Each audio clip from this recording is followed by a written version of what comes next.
Muito bem, então, pessoal, bem-vindos à nossa aula de Sociologia. Ela era para ser ao vivo, né? Mas diante do fato que vocês têm uma festa hoje para participar, o pessoal falou que não ia ter aula ao vivo. Então, eu estou gravando aqui para a gente colocar em dia, né? Tentar colocar em dia, ok? Então, vamos lá, então. O tema que eu comecei com vocês um pouquinho, né? Era sobre esse mundo moderno de hoje, então. Então, a gente vai discutir agora em Sociologia as relações pessoais na modernidade, da solidez a liquidez, né? O que é isso? O que significa essa questão da liquidez nesse mundo de hoje, ok? Vamos lá então, para vocês terem uma noção, né? A gente vai começar um pouquinho esse conteúdo para entender o mundo contemporâneo de hoje, as relações sociais de hoje. Eu vou voltar lá no passado para discutir um pouquinho sobre a visão que os dois pensadores da escola de Frankfurt, o Adorno e o Horkheimer, tiveram da modernidade. Para entender hoje a pós-modernidade, para entender essa modernidade líquida do Bauman, eu preciso voltar no antes, na modernidade meio sólida, tá? Meio não, sólida, né? Como era chamada.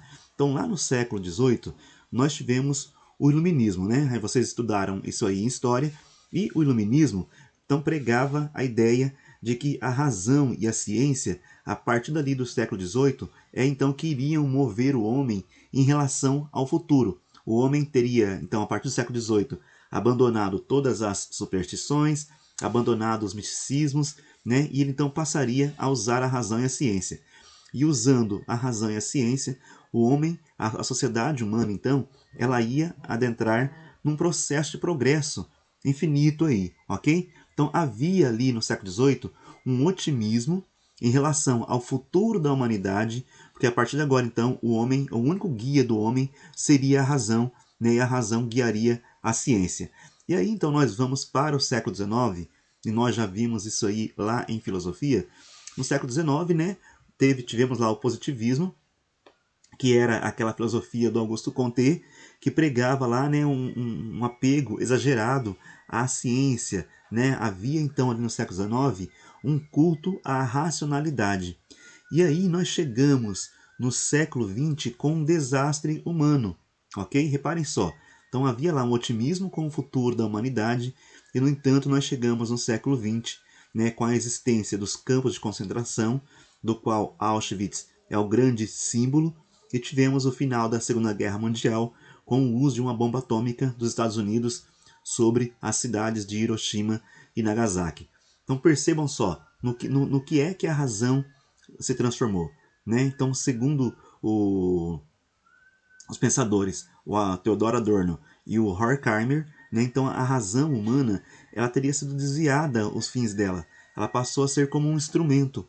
Tá? Então ela levou esse apego exagerado à ciência, à razão, levou, na verdade, a uma tragédia do século XX. Né? Ela levou a humanidade a cometer crimes usando a ciência, que era filha da razão. Então nós temos, por exemplo, aí, né, voltando aqui para Auschwitz, né, temos ali, ali embaixo uma imagem de Auschwitz, que era uma fábrica feita para matar, era uma indústria da morte, e inclusive a IBM, que é uma empresa de tecnologia que fornece soluções tecnológicas para várias indústrias, naquele momento ali ajudou a Alemanha do Hitler a melhorar o esquema da máquina de matar. Percebam só então o que aconteceu quando eu falo para vocês que a razão foi utilizada de maneira errada, né? Aquilo que era para ser algo de libertação, né, dos homens, né, a razão humana que deveria levar à autonomia, que deveria levar à independência do pensamento, na verdade foi usada para outros fins, né? Essa razão tecnológica, essa razão instrumental, né, serviu como meio para que um homem dominasse o outro, para que a humanidade cometesse atrocidades de maneira civilizada. Né? E a gente tem então um exemplo aí de Auschwitz, né, que é uma fábrica organizada para matar. As linhas de trem chegavam até Auschwitz, né, eram programadas, foram construídas para chegar certinho ali, para economizar tempo, para economizar uma série de coisas. E a IBM ajudou a controlar, né, a criar um esquema lá com máquinas para controlar, cadastrar os judeus e facilitar mais o controle e a morte deles. Então percebam onde que a razão nos levou, segundo o Adorno e o Horkheimer. Então, né, havia lá no século XVIII uma defesa da autonomia humana, do livre pensamento, da criação de seres humanos vamos dizer assim, evoluídos, né? E, no entanto, essa razão levou à dominação de um homem sobre o outro e ao processo de desumanização.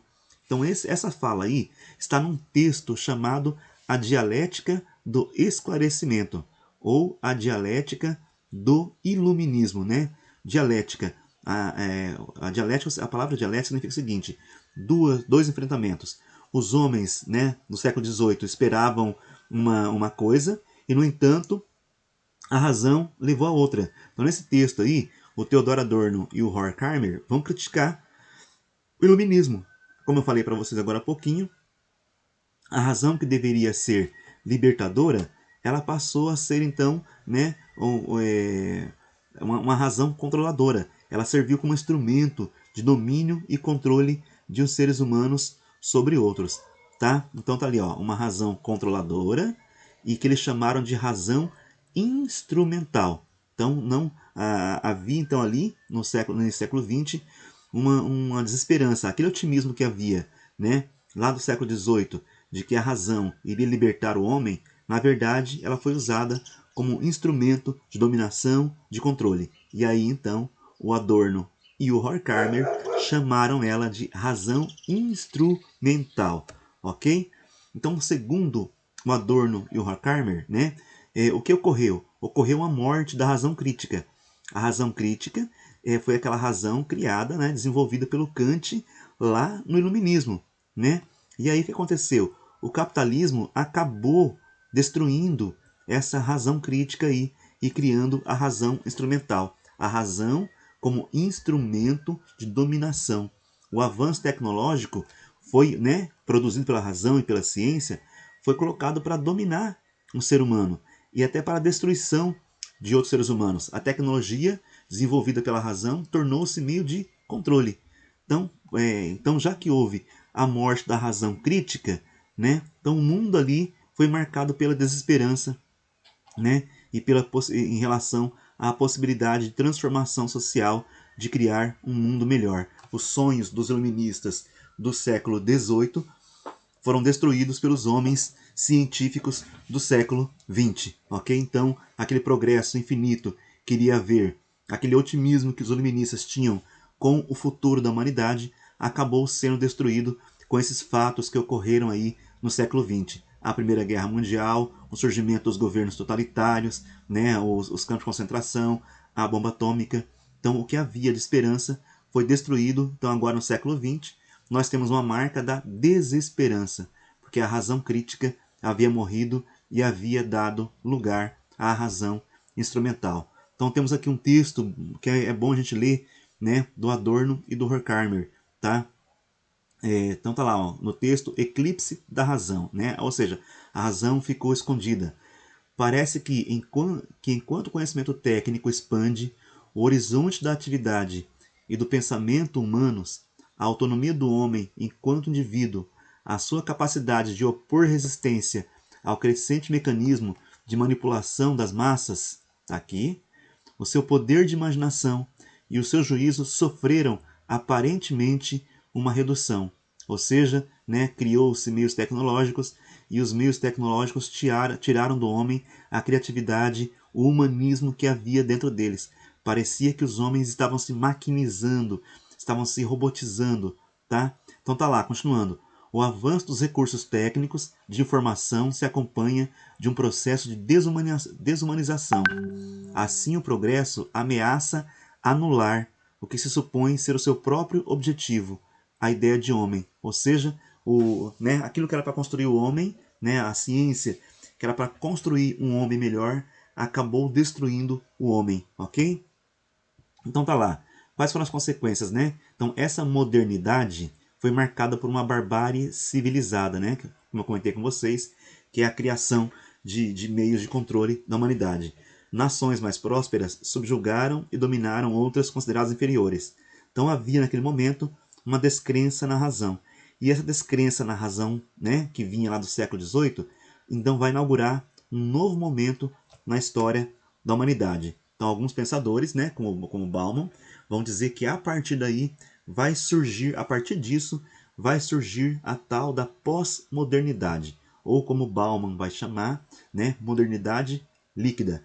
Então vai surgir logo após então o final da Segunda Guerra Mundial.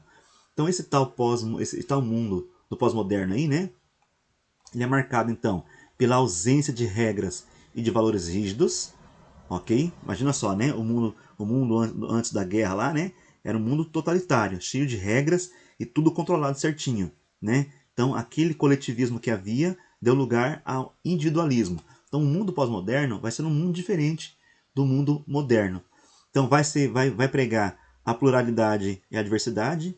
Lembrem lá, né? Ó, com o Hitler não tinha nada de pluralidade nem de diversidade, era uma raça só. Então perceba que o mundo pós-moderno está negando o mundo moderno anterior a ele, né? Combinações de tendências, gostos e estilos, produção em série de cultura voltada para o consumo rápido, né? Liberdade de expressão e pensamento, mistura entre realidade e imaginação, disponibilização de grande quantidade de informações, que marca muito o nosso mundo de hoje, muita informação, e aí, ó, incertezas e vazios existenciais. Porque a partir de agora você tem tanta liberdade, né? O seu individualismo, né, te dá ao mesmo tempo um vazio de não saber para onde ir, ok? Então, o mundo pós-moderno começa a significar essas coisas aí. Então, o Bauman, como eu falei para vocês, vai chamar isso aí de modernidade líquida, ok? Então tá ali o texto do livro do Bauman, chamado Mundo Líquido, que é um livro fácil de ler. O Bauman escreve de maneira mais tranquila, tá? Então, assim, leiam lá o livro Tempos Líquidos do Bauman. A fase líquida corresponde a uma situação em que as organizações sociais, estruturas que limitam as escolhas individuais, instituições que asseguram a repetição de rotinas, padrões de comportamento aceitável, não podem mais manter a sua forma por muito tempo. Nem se espera que o façam, pois se decompõem e se dissolvem mais rápido que o tempo que leva para moldá-las. Então, no mundo de hoje, aquelas instituições sociais, família, Estado, igreja, né? Uma série de instituições que antes determinavam como é que nós deveríamos pensar, como é que nós deveríamos agir, todas as instituições criadas pelo homem, né? Elas estão agora se esfacelando. Elas não conseguem mais ditar o que é que nós temos que fazer e o que é que nós temos que pensar. Então, ao mesmo tempo que isso traz uma liberdade, porque elas não são sólidas, né? Traz também essa questão aí de você não ter um rumo, né? Tudo agora então não adquire forma.